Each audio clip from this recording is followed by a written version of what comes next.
నీళ్ళు చిలకరిస్తూ ఉంటే వానపాములు బాగా వృద్ధి చెందుతాయి, మొక్క బాగా పెరుగుతుంది. చిన్న మొక్కను కానీ లేదంటే ముదిరిన కొమ్మను కానీ 1 లీటర్ వాటర్లో కొంచెం గోమూత్రం వేసి ఉంచాలి.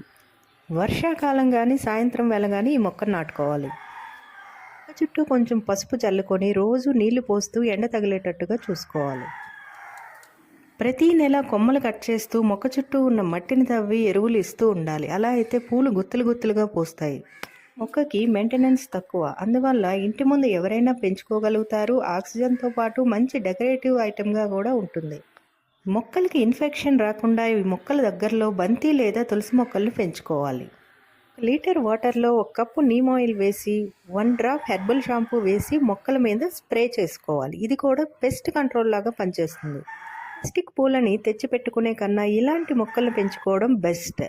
ప్లీజ్ సబ్స్క్రైబ్ ఆర్గా కిచెన్. వీడియోని మీరు లైక్ చేస్తే యూట్యూబ్ మరికొంతమందికి